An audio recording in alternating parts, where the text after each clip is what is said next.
Global ITI के YouTube channel में आप सभी का एक बार फिर से स्वागत है। मैं श्रेया श्रीवास्तव और हमारी इलेक्ट्रॉनिक्स मैकेनिक की सेकेंड ईयर वालों के लिए एमसीक्यू सीरीज चल रही थी। इस एमसीक्यू सीरीज का आज का पार्ट 23 है और हमें आज का पार्ट हमारा 23 है। ठीक है, तो हमें इसके पहले की जो वीडियो देखनी है वो हम इसलिए प्लेलिस्ट में जाकर के चेक कर सकते हैं। ठीक है, तो आज का पार्ट स्टार्ट करते हैं। हम पहला क्वेश्चन पढ़ते हैं। क्वेश्चन नंबर 81 क्या कह रहा है हमारा कि what type of transformer is used in automatic voltage stabiliser. Automatic voltage stabiliser में कौन सा ट्रांसफॉर्मर यूज होगा? ये तो बच्चा आराम से बता सकता है क्योंकि इसका नाम ही ऑटोमेटिक वोल्टेज ट्रांसफॉर्मर, तो ऑटोमेटिक में ऑटो ट्रांसफॉर्मर ही उपयोग होगा। ठीक है, कौन सा वाला ट्रांसफॉर्मर हमारा यूज होगा? ऑटो ट्रांसफॉर्मर यूज होगा। ठीक है, स्वचालित वोल्टेज स्टेबलाइजर में किस प्रकार का ट्रांसफॉर्मर उपयोग होता है? तो ऑटो ट्रांसफॉर्मर उपयोग होता है। नेक्स्ट हम चलते हैं नेक्स्ट इससे पहले हम थोड़ा सा समझ लेते हैं कि वोल्टेज स्टेबलाइजर, जो कि ऑलरेडी हमने बिल्कुल अच्छे से डिस्कस कर लिया है, ये वापस इसलिए लाया गया है ताकि आपको फिगर एकदम दिमाग में बैठ जाए। एग्जाम में अगर फिगर दिखा के क्वेश्चन पूछ लिया जाए तो आपसे दिक्कत ना हो। ठीक है, अब ये जो सेक्शन है ये पूरा ये मैनुअल वाला सेक्शन है। देखो इसमें स्विच लगे हुए हैं, रोटरी स्विच लगे हुए हैं, जो हमारे घरों में पहले होते थे। टीवी वगैरह जब चलते थे तो वोल्टेज हाई होती थी तो हम उसको लो करते थे, फिर लो होती थी उसको हाई करते थे। तो स्विचिंग का कार्य कैसे होता था? मैनुअली ही होता था। तो ये कौन सा वाला है? ये मैनुअल वाला है। ठीक है, ये कौन सा वाला है? मैनुअल वाला है। ठीक, नेक्स्ट है हमारा ऑटो वोल्टेज ट्रांसफार्मर, जिसके बारे में अभी हम बात कर रहे थे कि ऑटो वोल्टेज ट्रांसफार्मर हमारा कैसे कर करता है। देखो ये एक ही है। ठीक है, यही ऊपर नीचे स्लाइड करके हम इसी से कार्य करते हैं, तो ऑटो ट्रांसफार्मर्स को कहते हैं। ठीक, ऑटोमेटिक ये वर्क करता है। नेक्स्ट हमारा कांस्टेंट वोल्टेज ट्रांसफार्मर, जिसके बारे में हमने डिस्कस किया था कि हमारा ये फेरो रेजोनेंस मैकेनिज्म पे वर्क करता है। पिछली क्लास में बहुत अच्छे से समझ लिया था। ठीक है, मैकेनिज्म पे ये वर्क करता है और आउटपुट में कांस्टेंट वोल्टेज देता रहता है। नेक्स्ट है हमारा सर्वो वोल्टेज, इसमें कंटिन्यूअस वोल्टेज मिलता रहता है।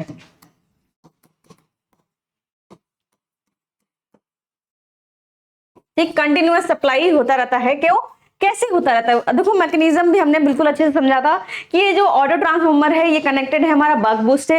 वोल्टेज अप होगा तो ये डाउन कर देगा, डाउन होगा तो ये अप कर देगा। उसके हिसाब से हमारी यहाँ पे कंट्रोल यूनिट लगी हुई है, उसको कंट्रोल करके हमें आउटपुट मिल जाता है। तो हमें आउटपुट में कंट्रोल्ड आउटपुट मिलता है। ये हो गई बात सर्वो वोल्टेज स्टेबलाइजर की, कंटिन्यूअस सप्लाई मिलती रहती है। एक चीज और होगा हमारा, ये 20 से 40 वोल्ट 20 से 40 वोल्ट पर सेकेंड की अगर बात करें तो ये सप्लाई हमारा इस तरह से वर्क कर रहा है, 20 से 40 वोल्ट पर सेकेंड। ठीक है, नेक्स्ट है फॉरवर्ड कन्वर्टर टाइप। हमने कैसे पहचाना ये फॉरवर्ड कन्वर्टर टाइप या DC to DC buck converter type है? क्योंकि यहाँ पे कंट्रोल सर्किट लगा है। इसे अगर यहाँ पे हमारा मॉसफेट लगा होता, ठीक, तो हमारा कौन सा होता है? मॉसफेट लिखा नहीं आएगा लेकिन यहाँ पे लिखा होगा गेट सप्लाई। ठीक है, गेट सिग्नल या गेट सप्लाई, तो हम समझ जाएंगे वो कौन सा वाला है, हमारा फ्लाईबैक वाला है। ठीक है, तो इस हिसाब से हमने ये वाला भी समझ लिया। तो हम क्वेश्चन पे आते हैं अपने, और क्वेश्चन तो हमने देख लिया था। ठीक, नेक्स्ट क्वेश्चन पे चलते हैं हमारा। What is the function of series regulator IC 2576 pin number 4? Pin number 4 की आईसी का बता रहा है क्या होगा। तो pin number 1 input, pin number 2 हमारा आउटपुट, पिन नंबर 3 हमारा ग्राउंड हो जाता था, 4 हमारा फीडबैक और 5 हमारा ऑन ऑफ। ठीक है, तो 4 हमारा फीडबैक हो जाएगा। क्या हो जाएगा? फीडबैक हो जाएगा। ये कौन सी आईसी? रेगुलेटर आईसी है, हमने पहले भी डिस्कस किया था। Step down voltage regulator IC है। ठीक है, एम्पियर कितने पे वर्क कर रहा है? 3 एम्पियर पे वर्क कर रहा है और 5 वोल्ट। आईसी का नंबर हमारा 2576 है। इस पावर कन्वर्टर है, बक कन्वर्टर भी कहते हैं। ठीक है, आईसी को हमने डिफाइन कर लिया। पहला हमारा वी इनपुट, दूसरा हमारा आउटपुट, तीसरा हमारा ग्राउंड, चौथा हमारा फीडबैक और पांचवा हमारा ऑन ऑफ। तब इसमें क्या पूछा है? पिन नंबर 4 के बारे में पूछा है, जो कि हमने यहां लिख भी दिया। और तो इसका आंसर क्या हो जाएगा? हमारा फीडबैक। तो 82 का आंसर हो जाएगा हमारा फीडबैक। नेक्स्ट क्वेश्चन पे चलते हैं। What is the function of the circuit? अब देखो ये कौन सा वाला हमारा सर्किट फंक्शन का कार्य क्या है। तो ये कौन सा सर्किट है, तो हमें पता है ये कौन सा सर्किट है, सर्वो वोल्टेज स्टेबलाइजर सर्किट है। ठीक है, तो ये जब हमने बिल्कुल देख ही लिया, ये क्या कौन सा वाला है, टोरॉइडल ऑटो ट्रांसफॉर्मर। ठीक, ये हमारा बक बूस्ट ट्रांसफॉर्मर। ठीक, यहां पे हमारा क्या होता है, सेंस्ड आउटपुट। इतना समझ में आया। ठीक है, अगर आपसे ये पूछ लेगा कि ये क्या है, ये क्या है और ये क्या है, तो ये हम तीनों जान गए। साथ ही हम ये भी जान गए ये कौन सा वाला फिगर है हमारा, ये सर्वो वोल्टेज स्टेबलाइजर का फिगर है। सर्वो वोल्टेज स्टेबलाइजर में अभी हमने बताया कि हमारा कंटिन्यूअस वोल्टेज होता है।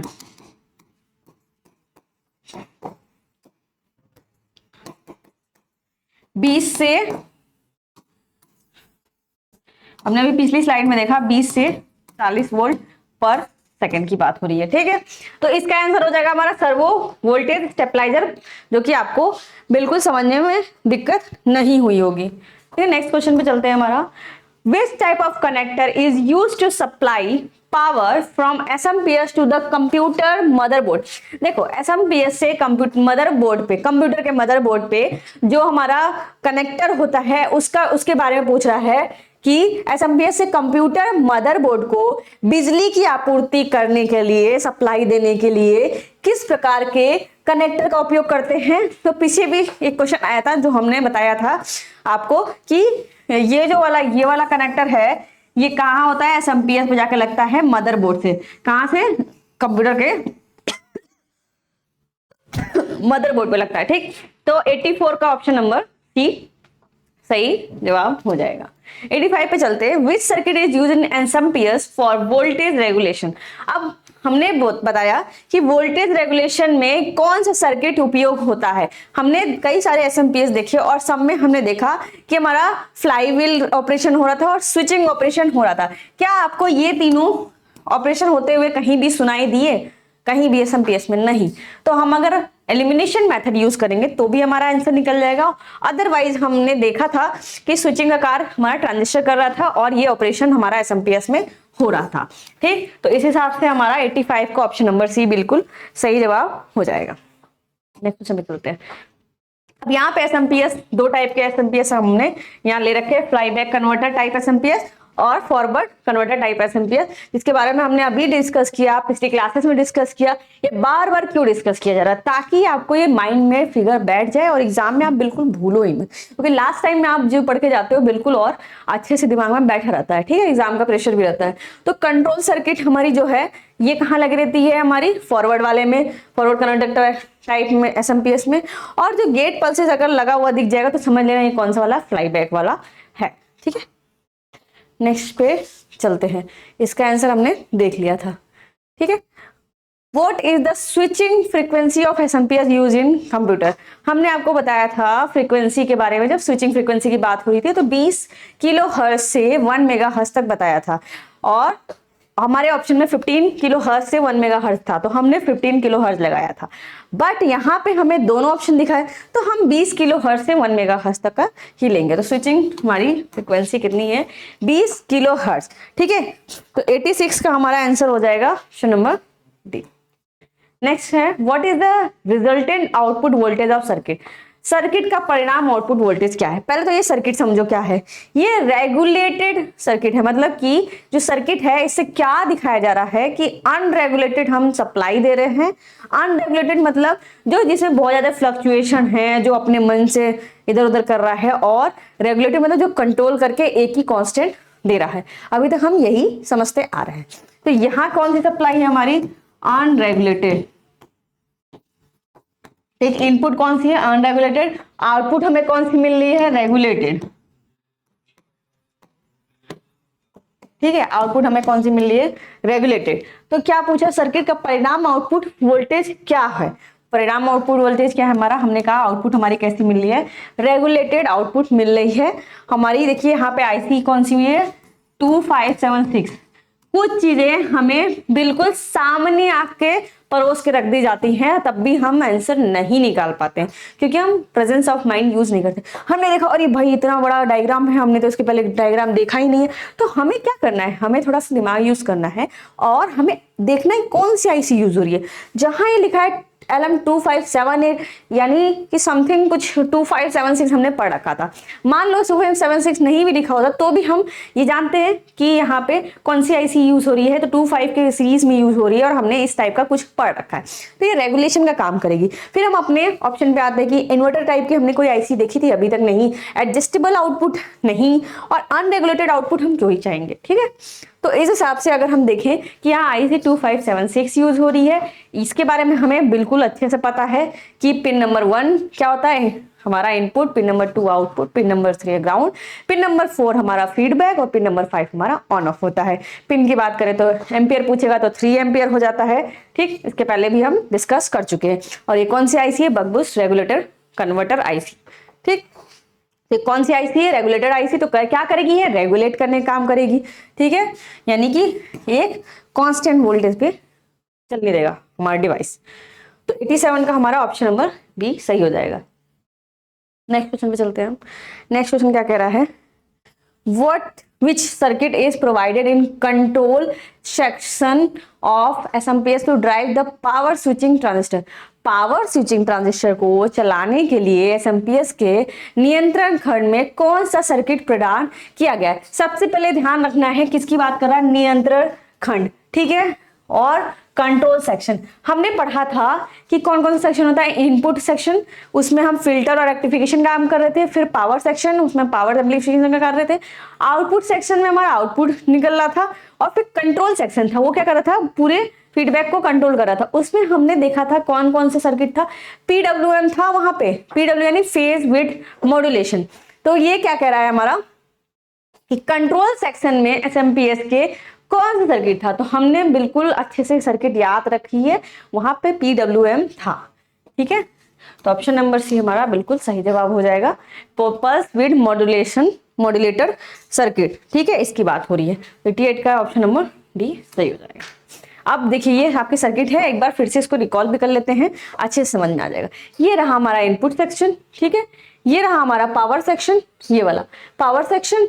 फिर ये रहा हमारा आउटपुट सेक्शन, देखिए ये रहा हमारा इनपुट सेक्शन, ठीक है। और अच्छे से हम क्लियर कर ले रहे हैं। ये रहा हमारा पावर सेक्शन, ठीक है। ये रहा हमारा आउटपुट सेक्शन। और चौथा है हमारा बट नॉट द लिस्ट, जिसको हम कह रहे हैं क्या, ये वाला सेक्शन, ये हमारा क्या है, कंट्रोल सेक्शन। अब इस सेक्शन में देखिए यहां पे क्या दिख रहा है आपको, PWM, ठीक है। यहां पे हमें क्या दिख रहा है, PWM, ये वाला हमारा एरर एम्पलीफायर, ये हमारा ऑप्टोकपलर, ये हमारा जीनर डायोड, ठीक है। तो इस तरह से हमें यहाँ पे आउटपुट सेक्शन में, कंट्रोल सेक्शन में कौन कौन सी चीजें दिख रही है, ऑप्टोकपलर दिख रहा है, जीनर डायोड दिख रहा है, PWM दिख रहा है। अब ऑप्टोकपलर के बारे में हमने डिस्कस कर चुके हैं कि ऑप्टोकपलर क्या करता है, लाइट के फॉर्म में सिग्नल को ट्रांसमिट करता है, लाइट के फॉर्म में सिग्नल को ट्रांसमिट करता है, ना कि हमारा इलेक्ट्रिकली फॉर्म में, ठीक है। इसको सप्लाई दी जाएगी तो ये लाइट एमिट करेगा, लाइट हमारी दूसरे रिसीवर पे जाएगी, वो रिसीव करेगा, आगे सर्किट हमारी कंप्लीट हो जाएगी। और इसको हम ऑप्टोकपलर या ऑप्टो आइसोलेटर भी कहते हैं। ऑप्टो आइसोलेटर इसलिए भी कहते हैं क्योंकि ये हमारा एक तरह से सर्किट से आइसोलेट करने का यानी दूर करने का काम करता है। आइसोलेट का मतलब होता है दूर करना, ठीक है। तो इसीलिए इसका नाम ऑप्टो आइसोलेटर भी है कि ऑप्टिकल के फॉर्म में ये आइसोलेट करता है एक सर्किट को दूसरे सर्किट से। होप ये समझ में आ गया होगा। क्वेश्चन पे चलते हैं हमारा, और कह रहा है कि कंट्रोल सर्किट में हमारा कौन सा यूज हुआ है, तो पल्स विड्थ मॉड्यूलेटर सर्किट हमारा यूज हुआ है। नेक्स्ट पे चलते हैं, 89 क्वेश्चन क्या कह रहा है हम देखते हैं। तो 89 बोल रहा है विच type of core is used in the SMPS transformer. आप कह रहा है, देखो ये चीज नॉर्मल है, ये याद करने वाली है और बहुत इजी भी है कि एसएमपीएस ट्रांसफार्मर में किस प्रकार के कोर का उपयोग होता है, तो फेराइट कोर का उपयोग होता है। तो इस हिसाब से हमारा ऑप्शन नंबर सी बिल्कुल सही जवाब हो जाएगा क्वेश्चन नंबर 89 का। ठीक है, नेक्स्ट है हमारा 90 question. What is the function of optocoupler in SMPS circuit. SMPS circuit में बोल रहा है ऑप्टोकपलर, जिसके बारे में हमने अभी डिस्कस किया कि ऑप्टोकपलर का कार्य क्या होता है। अभी हमने बताया कि लाइट के फॉर्म में सिग्नल ट्रांसमिट करता है, ठीक है, पिछले भी हमने पढ़ा था। और साथ में हमने बताया कि एक सर्किट है, उसमें अगर ऑप्टोकपलर लगा हुआ है या ऑप्टो आइसोलेटर लगा हुआ है, उसका काम होता है सर्किट से आइसोलेट करने का, ठीक है, सिग्नल को आइसोलेट करने का, फिर वो इलेक्ट्रिकल फॉर्म में सिग्नल ट्रांसमिट करता है। तो क्या यहाँ आइसोलेट करके कुछ नाम है? हाँ, isolate the output section, output section को हमारा आइसोलेट कर रहा है। ठीक, तो नाम से ही आपको चीजें ऑप्शन में दिख जाएंगी और वही हमारा सही जवाब भी होगा। ठीक है, एसएमपीएस सर्किट में ऑप्टोकपलर का क्या कार्य है अभी हमने डिस्कस भी किया, आइसोलेट द आउटपुट सर्किट। 91 क्या कह रहा है, विच ट्रांसफार्मर हैज कम winding for both primary and secondary. और ये तो बिल्कुल एकदम रट गया होगा, ये कौन सा ऐसा ट्रांसफार्मर है जिसमें प्राइमरी और सेकेंडरी वाइंडिंग जो होती है एक साथ होती है, मतलब अलग अलग नहीं होती। तो किसमें होती है? ऑटो ट्रांसफार्मर में होती है। अब इसमें कुछ बताने लायक है? अब इतना आसान तो आप भी कर सकते हैं। तो 91 का ऑप्शन नंबर ए बिल्कुल सही जवाब होगा, जो कि क्या कह रहा है हमारा ऑटो ट्रांसफार्मर है। नेक्स्ट क्वेश्चन देखते हैं, what is the continuous speed adjustment of output voltage correction in servo voltage stabiliser. हमने बताया कि सर्वो वोल्टेज स्टेबलाइजर में कंटिन्यूअस हमारी सप्लाई हो रही है, ठीक है, जिस तरह से हमारा कंट्रोल सर्किट को यूज कर रहा है और तुरंत हमारा आउटपुट दे रहा है। उसके बारे में हमने ये भी बताया कि 20 से 40 वोल्ट पर सेकेंड हमारा वो वर्क कर रहा है। तो इस हिसाब से हमारा ऑप्शन नंबर डी बिल्कुल सही जवाब है। 92 का ऑप्शन नंबर डी सही जवाब है, जो क्या कह रहा है हमारा कि 20 से 40 वोल्ट पर सेकंड हमारा ले रहा है। सर्वो वोल्टेज स्टेबलाइजर में आउटपुट वोल्टेज सुधार की निरंतर गति पूछ रहा है, ठीक है, जब उसमें कोई भी दिक्कत होती है, जैसे मान लो हमने सप्लाई दी तो वो जो जितनी देगी तो कंटिन्यूअस वो उसको सही करता रहेगा, सही करता रहेगा, सही करता रहेगा। ठीक, कुछ कुछ होते हैं जो हमारे बाकी हैं एसएमपीएस वाले, वो स्टेबलाइजर क्या करते हैं, कट करते हैं, फिर वो सही करते, कट करते, सही करते हैं। लेकिन जो सर्वो वाला है कंटिन्यूअस बिल्कुल एकदम मेंटेन रखा रहता है। ठीक है ना, समझ में आ गया होगा। तो 92 का हमारा ऑप्शन नंबर डी बिल्कुल सही जवाब हो जाएगा। नेक्स्ट क्वेश्चन पे चलते हैं, which section is in SMPS adjusts the duty cycle of switching to keep the output voltage constant। अब पूछ रहा है हमारा SMPS में कौन सा खंड है जो आउटपुट वोल्टेज को स्थिर रखने के लिए स्विचिंग के ड्यूटी चक्र को समायोजित करता है। ठीक है, क्या करता है हमारा, समायोजित करता है। तो ये काम कौन करेगा? ड्यूटी साइकिल यानी कंट्रोल करने का काम हो रहा है। हमने ये वाली फिगर में अभी देखा, यहाँ पे कंट्रोलिंग का कार्य हो रहा है और ये हमारा ये है ड्यूटी साइकिल, ड्यूटी। तो ये कहाँ से कनेक्ट हो रहा है हमारा, ये जो ड्यूटी साइकिल, ये वाला सेक्शन जो जा रहा है हमारा, इसको कौन कंट्रोल कर रहा है? तो ये पीडब्ल्यूएम हमारा कंट्रोल कर रहा है। कौन कंट्रोल कर रहा है? पीडब्ल्यूएम कंट्रोल कर रहा है। तो ये समझ में आ गया होगा। तो पीडब्ल्यूएम यानी पर स्पीड मॉड्यूलेटर हमारा रेगुलेटर क्या कर रहा है, कंट्रोल कर रहा है इसको, ड्यूटी साइकिल को, जो कि हमने फिगर से अच्छे से समझ लिया। देखो फिगर अगर दिमाग में रहेगा तो सारी चीजें क्लियर होंगी, बहुत क्रिस्टल क्लियर होंगी, समझ में अच्छे से आएगा। ठीक है, 93 का ऑप्शन नंबर हमारा डी सही हो जाएगा। 94 पे चलते हैं। 94 क्या कह रहा है हमारा, what is the purpose of the metal oxide varistor. देखो नाम क्या लिखा है, मेटल ऑक्साइड वेरिस्टर। इसका काम क्या होता है कि ये फ्लक्चुएशन जो होता है हमारे वोल्टेज में, अप एंड डाउन्स दोनों होते हैं, उनको कंट्रोल करने का कार्य करता है, उनको सही करने का कार्य करता है, या जो भी दिक्कतें सर्ज होती हैं, ठीक, उनको सही करता है। तो प्रोटेक्ट करता है हमारे एसएमपीएस को, एक तरह से कह सकते हैं। तो एसएमपीएस के एसी आपूर्ति के टर्मिनलों से जुड़े धातु ऑक्साइड वरिस्टर का उद्देश्य क्या है? तो अभी हमने क्या बताया है कि प्रोटेक्ट करता है, कैसे हमारे जो वोल्टेज सर्ज होते हैं उनसे हमारा प्रोटेक्ट करता है। तो prevent surge voltage. Surge voltage का मतलब आपको पता है, हमने अभी बताया कि जो भी फ्लक्चुएशन होती है, जो भी हमारी आउटपुट, जो भी हमारी इनपुट में फ्लक्चुएशन हो रही है, वोल्टेज में दिक्कतें आ रही हैं, उनको ये प्रोटेक्ट करने का काम कर रहा है एसएमपीएस में। ठीक है, तो हमारी सर्वोच्च वोल्टेज हो जाएंगी। तो क्वेश्चन 94 का ऑप्शन नंबर सी बिल्कुल सही जवाब हो जाएगा। 95 पे चलते हैं। What is the full form of abbreviation UPS? अब देखो यूपीएस की बात कर रहे हैं तो इसका कुछ और नाम नहीं है, इसका है अनइंटरप्टेड पावर सप्लाई। अनइंटरप्टेड का मतलब होता है जिसमें बाधा न डाली जा सके, वैसा पावर सप्लाई जिसमें बाधा नहीं डाली जा सकती, इसको हम अनइंटरप्टेड पावर सप्लाई कहते हैं। तो इस हिसाब से हमारा यूपीएस के फुल फॉर्म की बात करेंगे तो अनइंटरप्टेड पावर सप्लाई होगा, ना अनलिमिटेड होगा, ना अनप्रूव्ड होगा, ना यूटिलिटी होगा, या ना कुछ और होगा। अनइंटरप्टेड मतलब जिसको इंटरप्ट नहीं किया जा सके, वो हमारा अनइंटरप्टेड पावर सप्लाई हो गया।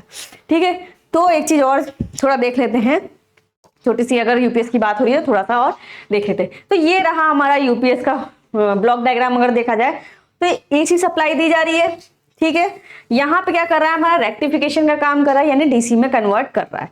अब डीसी में कन्वर्ट इसलिए कर रहा है ताकि हमारा इन्वर्टर और बैटरी चार्ज हो सके। ठीक, तो हमारा डीसी में कन्वर्ट करके बैटरी को ये दे दिया, बैटरी चार्ज हो रही है अपना, ये इन्वर्टर को दिया।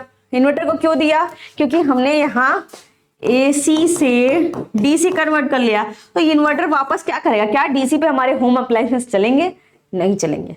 तो हमारा वापस हम क्या करेंगे, डीसी को एसी में कन्वर्ट करेंगे, और ये काम कौन करेगा? इन्वर्टर करेगा।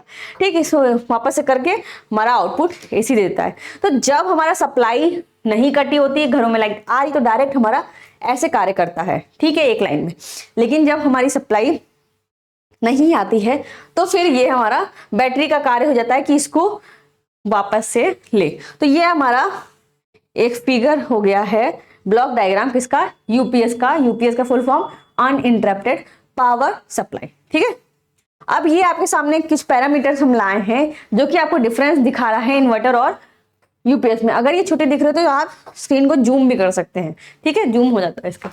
तो बैकअप टाइम, पहला है बैकअप टाइम किसका अच्छा होता है। तो इन्वर्टर की अगर बात करेंगे तो the backup time is not rapid. Inverter में हमारी बैकअप टाइम बहुत ज्यादा जल्दी जल्दी रैपिड नहीं है। ठीक है, रैपिड का मतलब बहुत जल्दी जल्दी बैकअप ले रहा हो, वैसा नहीं है। सो द कंप्यूटर में बैक डाउन और डाटा लॉस। ठीक, कंप्यूटर हमारा लॉस हो सकता है, मतलब कि जैसे मान लो सप्लाई गई, तुरंत बैकअप नहीं ले पाया, तो हमारा उसमें डाटा जो होंगे वो भी लॉस हो सकता है। तो कई जगह ऐसी जरूरत होती है, इसलिए हम यूपीएस यूज करते हैं। तो इसका बैकअप टाइम बहुत अच्छा है पावर सप्लाई की, रैपिडली एकदम जैसे लाइट जाती है वैसे ये पकड़ लेता है। ठीक, it will not make any computer crash और लॉस डाटा, इससे कोई डाटा लॉस नहीं होता है हमारा। नेक्स्ट है हमारा टेक्निकल वेरिएशन की अगर बात करेंगे तो पावर इसमें हमेशा जो इसकी बैटरी में जो पावर कंटिन्यूअसली ड्रॉन यानी कम होता रहता है। जबकि इसकी बात करें, अगर हम यूपीएस की बात करें तो ये एडवांटेज भी कहला सकते हैं इसके। ठीक है, यूपीएस का एडवांटेज है the AC is change into DC. UPS में हमने देखा एसी जो है हमारा डीसी में चेंज हो रहा है। This DC has to charge the battery. हमने ये भी यहाँ देखा कि ये जो डीसी हमने दिया वो बैटरी को चार्ज कर रहा है। जब बैटरी कंटिन्यूअसली चार्ज रहेगी तो फिर कैसे हमारा ये बैटरी खराब होगी? नहीं होगी। ठीक है, इसीलिए। नेक्स्ट है हमारा टाइम डिले। अब देखो ये चीज थोड़ा टेक्निकल डाटा है कि इसको याद करना है। ठीक, तो अगर इन्वर्टर की हमारी टाइम डिले पूछेगा तो 500 मिली सेकेंड होता है। मतलब कि अगर सप्लाई जा रही है तो 500 मिली सेकेंड ये पिकअप करने में लगाता है, और इसका और भी कम है, यानी 3 से 8 मिली सेकेंड के अंदर ये वर्क कर लेता है और तुरंत सप्लाई को पिकअप करके और कंटिन्यूअस कर देता है। ठीक है, तो ये यूपीएस का हमारा एडवांटेज है, इसलिए हम यूपीएस पे जा रहे हैं इन्वर्टर से। मतलब बड़े बड़े जहां बहुत ज्यादा जरूरत है कि कंप्यूटर बंद ही नहीं हो सकते, वहां पे हम यूपीएस यूज करते हैं, ना कि इन्वर्टर। इन्वर्टर हम घरों में यूज कर सकते हैं जहां पे इतना डाटा लॉस का कोई दिक्कत नहीं होता है। कनेक्शन की बात करें तो the inverter connected to main power supply for providing electricity to different appliances such as fan, light etcetera. ठीक, इन्वर्टर ऐसे कनेक्ट होता है कि सप्लाई आ रही है, फिर उसके बाद इन्वर्टर में जा रही है, और फिर इन्वर्टर हमारा कनेक्ट है वापस से हमारे जो भी घरों में अप्लायंसेस लगे उससे। ठीक, UPS directly connected to different appliances such as computer. जबकि यूपीएस क्या होता है? डायरेक्टली कनेक्टेड होता है, मतलब इसको किसी भी मीडिएटर की जरूरत नहीं होती है। अब प्राइस की बात करते हैं, इन्वर्टर ऑब्वियस सी बात है कि अगर इतने सारे डिसएडवांटेज है तो ये लो तो प्राइस होगा ही, और ये थोड़ा हाई प्राइस होगा। फिर भी हम यूपीएस को क्यों प्रायोरिटी देते हैं इंडस्ट्री में? क्योंकि हमें डाटा लॉस नहीं करना है और हमें डाटा एकदम कंटिन्यूअस चाहिए, कोई भी दिक्कत ना हो, इसलिए हम यूपीएस को देखते हैं। तो अगर आपको स्क्रीनशॉट लेना है तो आप ले सकते हैं। तो आज के लेक्चर ये हमारा क्वेश्चन नंबर 95 का ऑप्शन बी हो जाएगा, अनन्यूट्रल पावर सप्लाई, और ये फिगर आप स्क्रीनशॉट ले चुके होंगे। तो आज की क्लास यही खत्म करते हैं। That's it for today. तो मिलते हैं नेक्स्ट क्लास में। क्लास पसंद आई तो शेयर जरूर करिएगा। Thank you.